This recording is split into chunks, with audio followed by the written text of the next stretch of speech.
और स्वस्थ होंगे। मैं प्रभा परगाई DPS हल्द्वानी लामाचौड़ से आज आपके लिए कक्षा 7th का महाभारत लेकर प्रस्तुत हुई।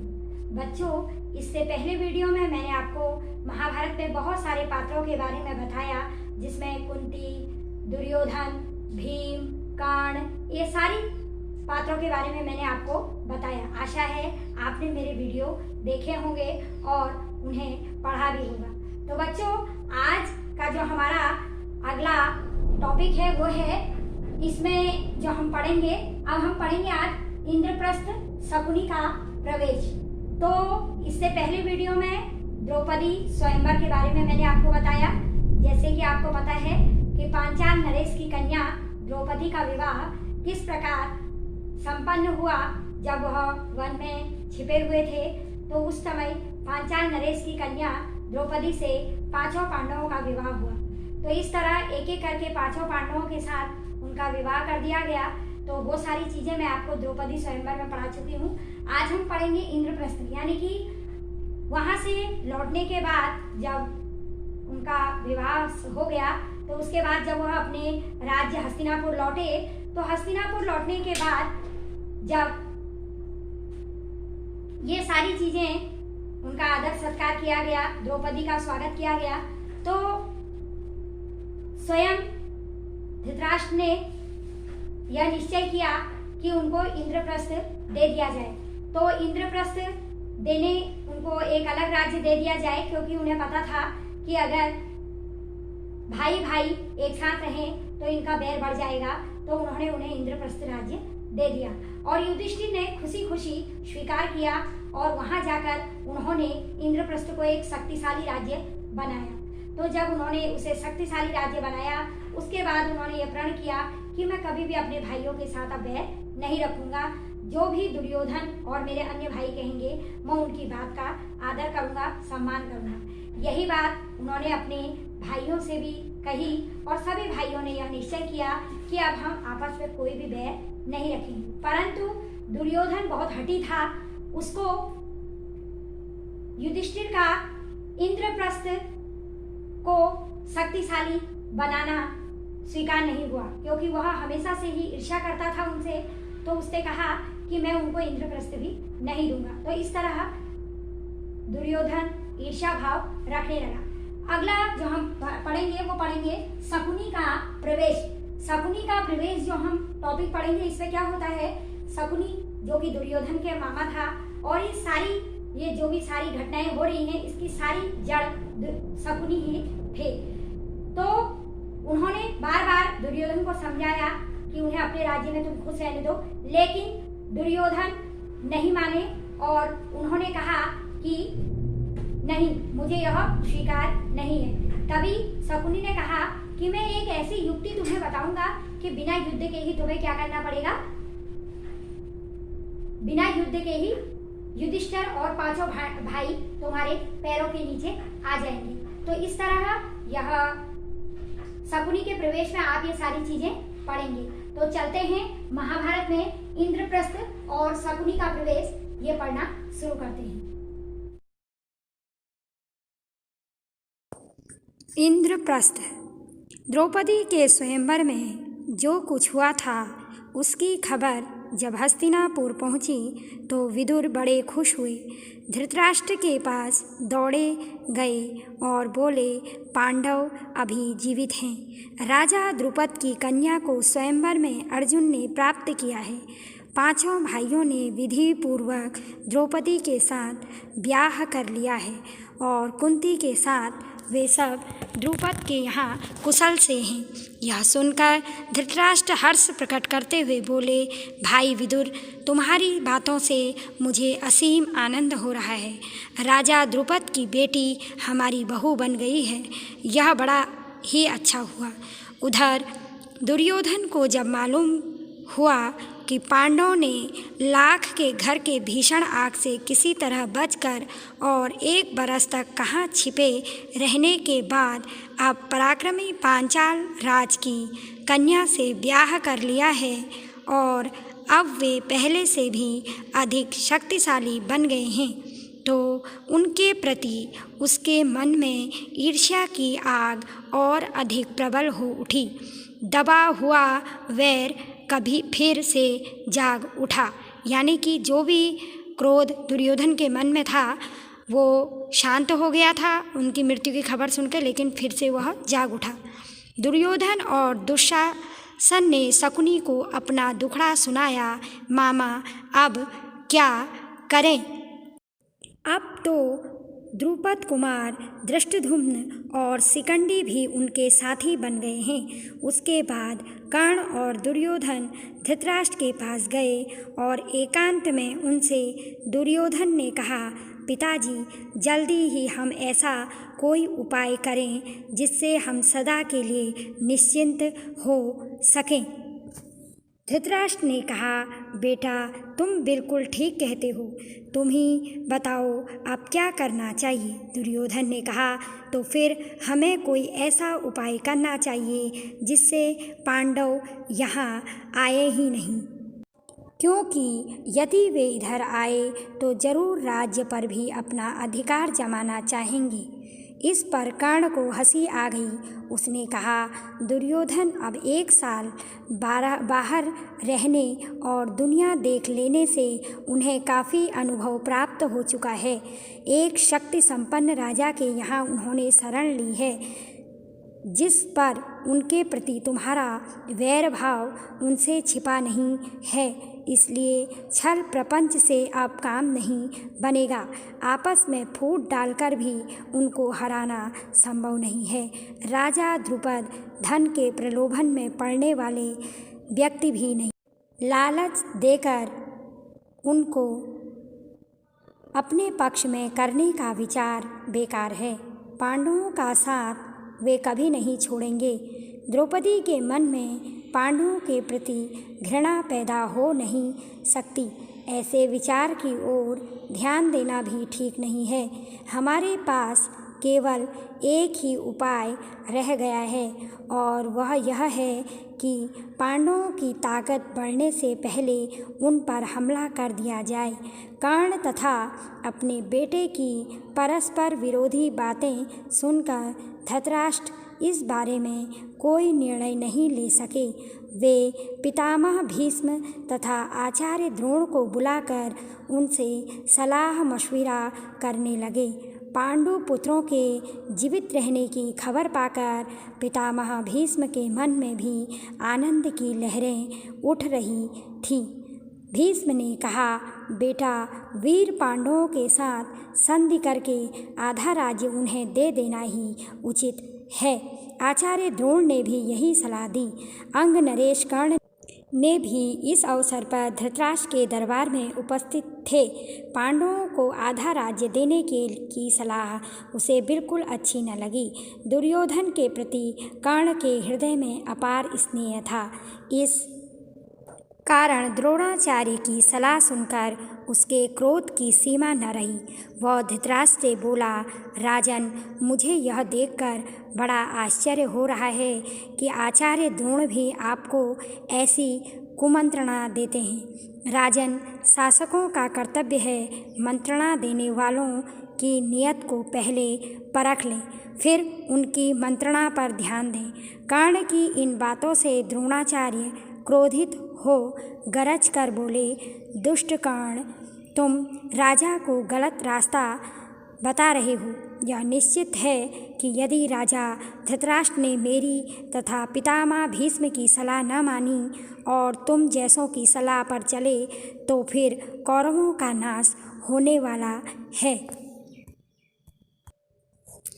इसके बाद धृतराष्ट्र ने धर्मात्मा विदुर से सलाह ली। विदुर ने कहा, हमारे कुल के नायक भीष्म तथा आचार्य द्रोण ने जो बताया है वही श्रेष्ठकर है।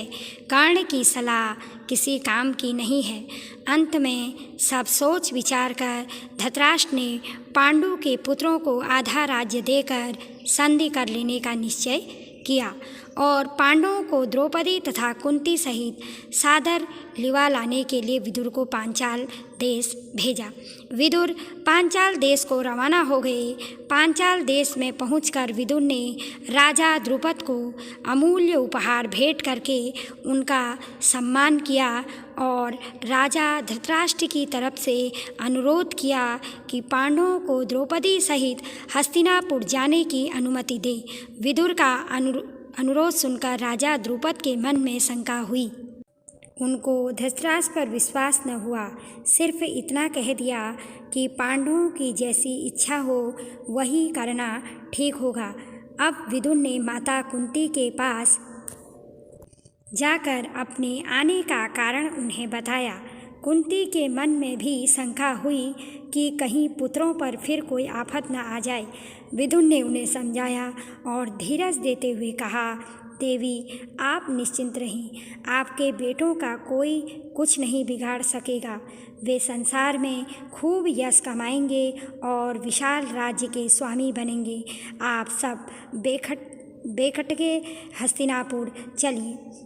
आखिर द्रुपद राजा ने भी अनुमति दे दी और विदुर के साथ कुंती और द्रौपदी समेत पांडव हस्तिनापुर को रवाना हो गए।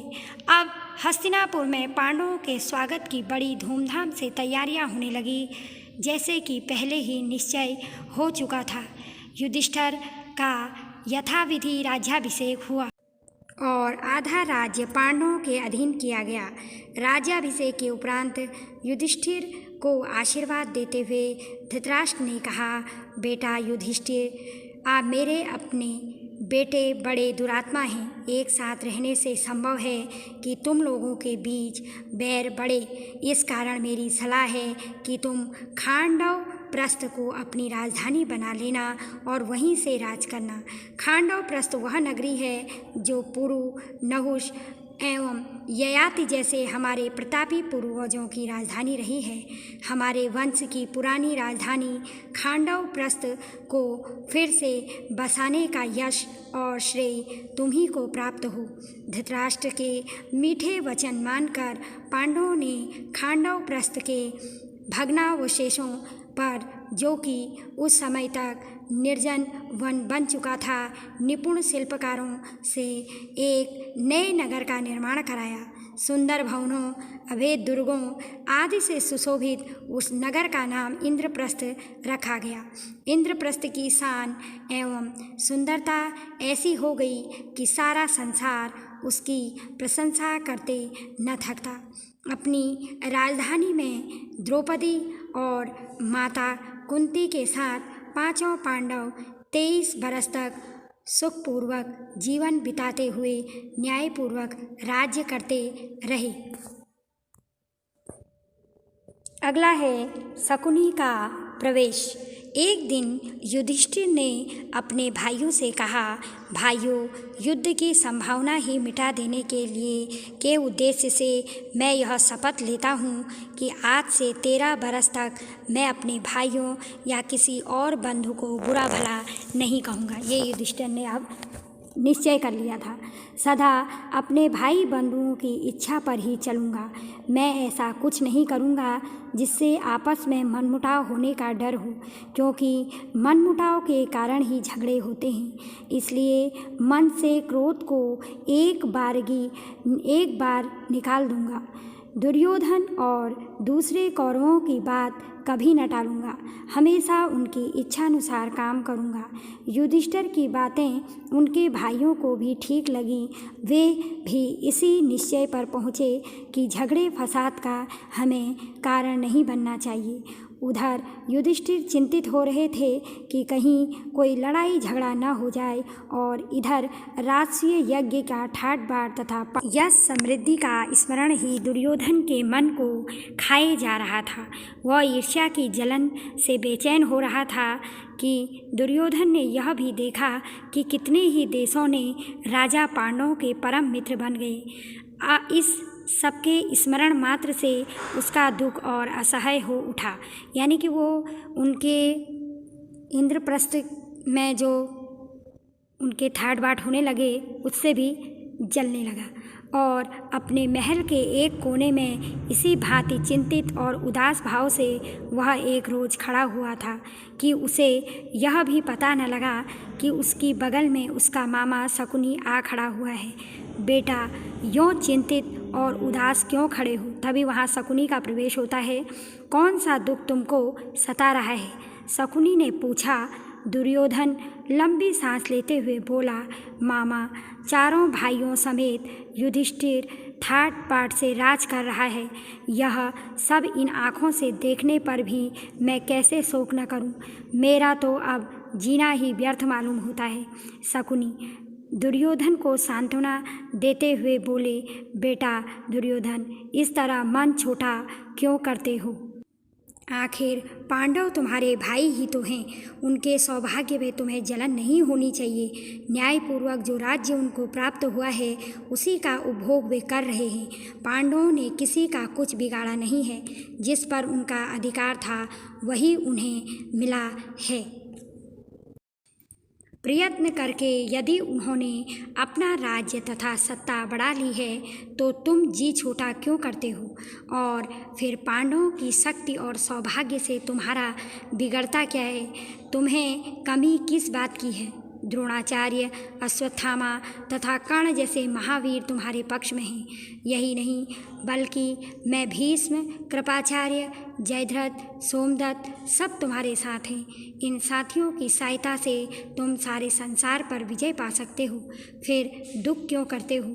यह सुनकर दुर्योधन बोला, जब ऐसी बात है तो मामा जी हम इंद्रप्रस्थ पर चढ़ाई ही क्यों न कर दें? शकुनी ने कहा, युद्ध की तो बात ही न करो, वह खतरनाक काम है। तुम पांडवों पर विजय पाना चाहते हो तो युद्ध के बजाय चतुराई से काम लो। मैं तुमको ऐसा उपाय बता सकता हूँ जिससे बगैर लड़ाई के ही युधिष्ठिर पर सहज में विजय पाई जा सके। युधिष्ठिर दुर्योधन की आंखें आशा से चमक उठी। बड़ी उत्सुकता के साथ पूछा, मामा जी आप ऐसा उपाय जानते हैं? शकुनी ने कहा, दुर्योधन, युधिष्ठिर का चौसर के खेल का बड़ा शौक है। युधिष्ठिर को चौसर का खेल का बड़ा शौक है पर उसे खेलना नहीं आता। हम उसे खेलने के लिए न्योता दें तो युधिष्ठिर अवश्य मान जाएगा। तुम तो जानते ही हो कि मजा हुआ खिलाड़ी हूँ। तुम्हारी ओर से मैं खेलूँगा और युधिष्ठिर को हराकर उसका सारा राज्य और ऐश्वर्य बिना युद्ध के आसानी से छीनकर तुम्हारे हवाले कर दूँगा। इसके बाद दुर्योधन और शकुनी धृतराष्ट्र के पास गए। शकुनी ने बात छेड़ी, राजन, आपका बेटा दुर्योधन शोक और चिंता के कारण पीला सा पड़ गया है। अंधे और बूढ़े धृतराष्ट्र को अपने बेटे पर अपार स्नेह था।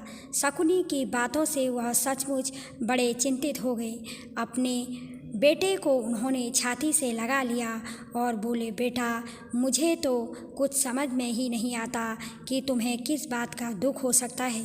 तुम्हारे पास ऐश्वर्य की कमी नहीं है। सारा संसार तुम्हारी आज्ञा पर चल रहा है। फिर तुम्हें कोई चिंता कहाँ से है? लेकिन शकुनी ने धृतराष्ट्र को सलाह दी कि चौसर के खेल के लिए पांडवों को बुलाया जाए। दोनों के इस प्रकार आग्रह करने पर भी धृतराष्ट्र ने तुरंत हाँ नहीं की। वह बोले, मुझे यह उपाय ठीक नहीं जच रहा है। मैं विदुर से भी सलाह कर लूँ। वह बड़ा समझदार है। मैं हमेशा से उसका कहा मानता आया हूँ। उससे सलाह कर लेने के बाद ही कुछ तय करना ठीक होगा। पर दुर्योधन को विदुर से सलाह करने की बात नापसंद आई। धृतराष्ट्र बोले, जुए का खेल बैर विरोध की जड़ होता है। इसलिए बेटा, मेरी तो यही राय है कि तुम्हारा यह विचार ठीक नहीं है, इसे छोड़ दो। दुर्योधन अपने हठ पर दृढ़ रहता हुआ बोला, चौसर का खेल कोई हमने तो इजाद किया नहीं है, यह तो हमारे पूर्वजों का ही चलाया हुआ है। दुर्योधन के इस तरह आग्रह करने पर आखिर धृतराष्ट्र ने घुटने टेक दिए। बेटे का आग्रह मानकर धृतराष्ट्र ने चौसर खेलने के लिए अनुमति दे दी और सभा मंडप बनाने की भी आज्ञा दे दी। परंतु विदुर से भी उन्होंने इस पर गुपचुप सलाह की। विदुर बोले, राजन, सारे वंश का इससे नाश हो जाएगा। इसके कारण हमारे कुल के लोगों में आपसी मनमुटाव और झगड़े फसाद होंगे। इसकी भारी विपदा हम पर आएगी। धृतराष्ट्र ने कहा, भाई विदुर, मुझे खेल का भय नहीं है, लेकिन हम क्या कर सकते हैं? सो तुम ही युधिष्ठिर के पास जाओ और उसे मेरी तरफ से खेल के लिए न्योता देकर बुला लाओ। अपने बेटे पर उनका असीम स्नेह उनकी कमजोरी थी।